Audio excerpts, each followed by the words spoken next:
Boom! Wednesday. That's right. You didn't expect a boom right when you turned that thing on, did you? Well, I didn't expect that I was going to do it anyway. Morgan was looked a little like, I'm ready for it, no matter what he does. I was ready, but was kind of disappointed. I know, yeah, usually. That was a very whelming boom. It was a very whelming boom, indeed. But yes, it is Wednesday, and even though the boom was whelming, the comics are definitely overwhelming. They're only about 12 this week, but quick, fast, and at you, and of course, very, very shiny.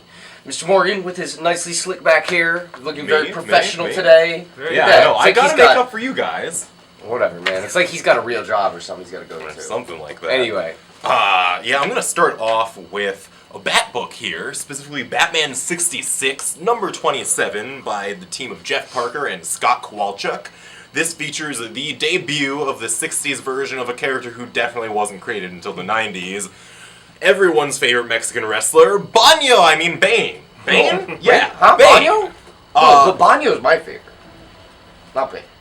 Okay. Everyone's favorite except for Casey.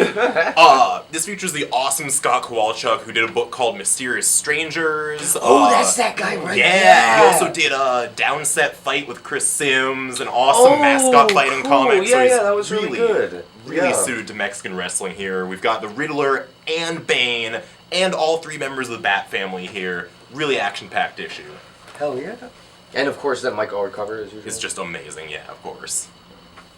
Mr. Will? Shall I? Would you? Speaking of the Batman family, let's take it back to the year 2015. Grayson 12, this is a really big issue. As you know, at the end of Forever Evil, which I still go on the record, it's a running joke now, but it sounds like a perfume for villains. But Dick Grayson no longer was Nightwing. He kind of faked his own death to go undercover to infiltrate this organization called Spiral. Well, in this issue, for the first time, he finally goes back to Gotham. What happens when he meets up with Bruce Wayne, and this kind of ties in with everything that's post-Endgame with Bruce Wayne and the all-new Batman right now. And a lot of great moments. It's just one of those kind of like emotional Batman stories, if you will, as Dick Grayson kind of reconnects with all the people from his life, including all the other Robins and Barbara Gordon. So what will happen and how does it mean for his future? And of course, there are some bad guys. It's not just all feel good and lovey-dovey and sighing and hoping that Barbara and Dick get together. There's a lot of action in here too from some Spiral agents. Good fun.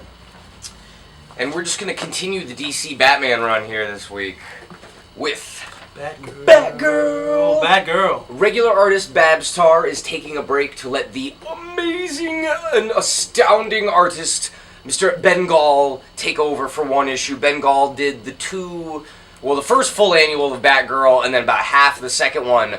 But holy crap, is this guy amazing. Bengal is just...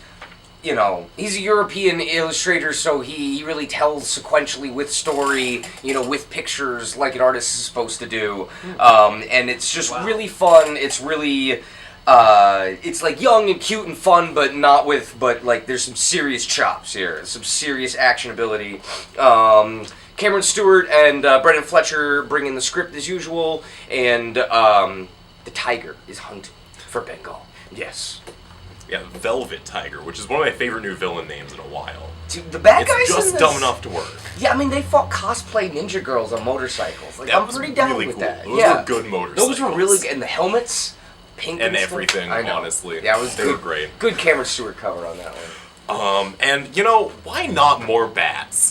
Batman! I have for you here the 4th issue of We Are Robin, featuring Batgirl, weirdly enough. But more importantly, featuring our favorite from the other side of the pond over there, Mr. James Harvey. Yes. He takes over art duties here for one lone issue, which makes us really, really sad, but also really happy that it even exists.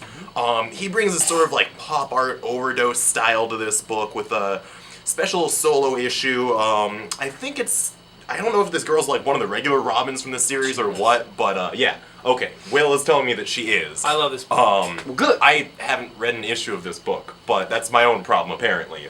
All you need to know is James Harvey is here, and it's amazing. There's some really haunting imagery, some really, like, just in-your-face blues and yellows and reds, and, of course, lots and lots of dot tones. Yes! So many. Dude, James Harvey is just, like, I don't know if anybody read Masterplasty, but it looks just like that, but superheroes. There's all sorts of weird, like, layouts that he does and stuff, and it's very, very Japanese.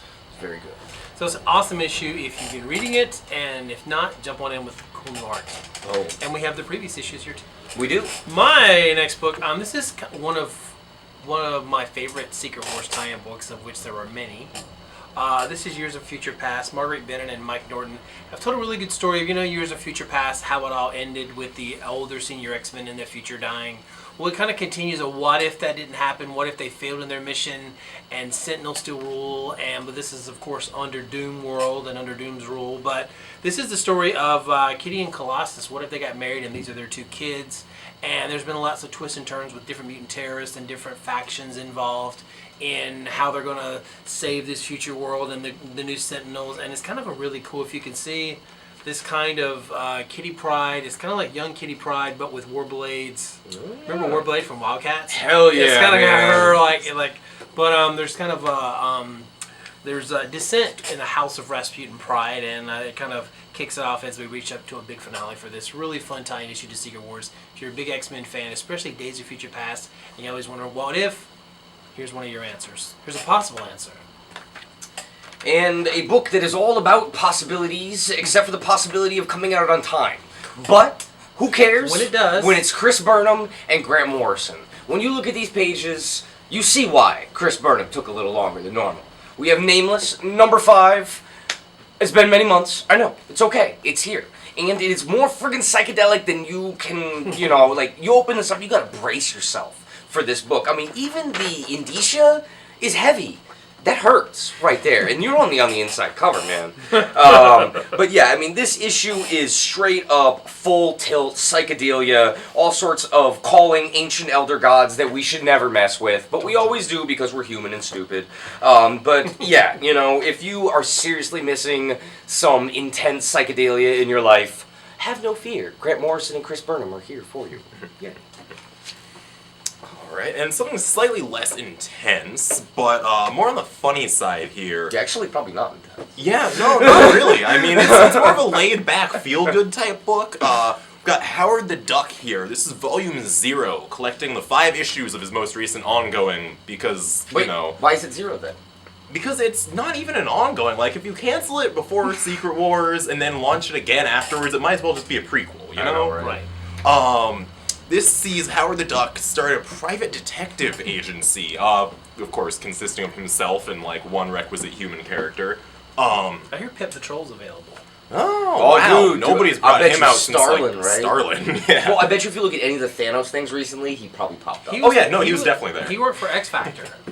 He was Oh, the secretary for X Factor Investigations. That's why I'm saying. Man. Peter David Wood. Of course he would. But this is by sex criminals artist Chip Zdarsky, who, when you don't let him draw and you just make him write, all you will get is jokes. I swear to God. And drawn by one of my favorites, Joe Quinones, featuring a little backup story in here by Jason Latour, featuring the Punisher and little, like, balloon guns. It's like he made guns out of balloon animals. It's Really? amazing. Yeah. He drew it? Yeah, Nice, totally. nice. It's awesome.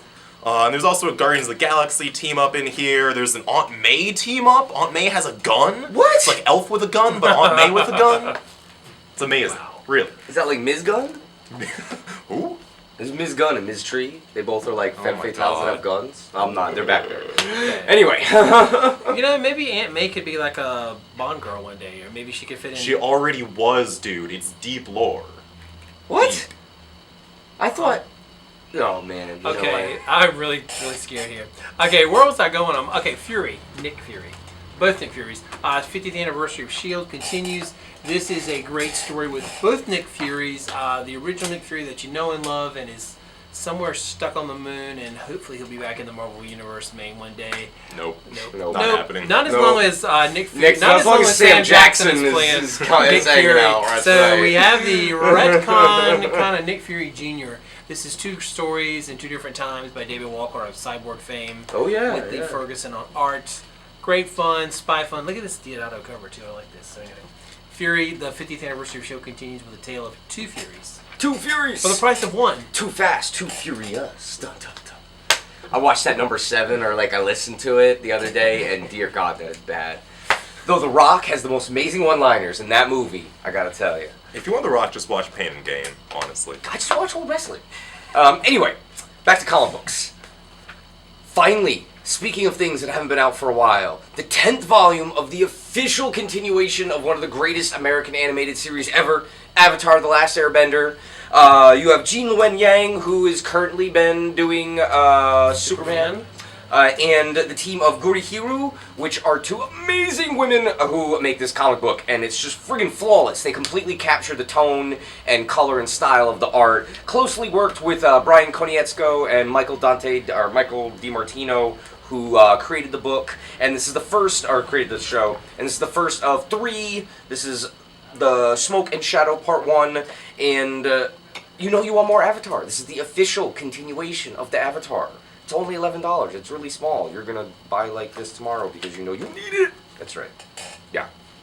And like I said, short, fast, quick, boom. Curious. And we also got some cool merch. We got for Halloween. We got a Captain America shield, and if you're worthy enough, a Thor hammer. Ooh. But only 2. So make sure you get her early, and you know we'll see who's worthy enough to pick up up the hammer.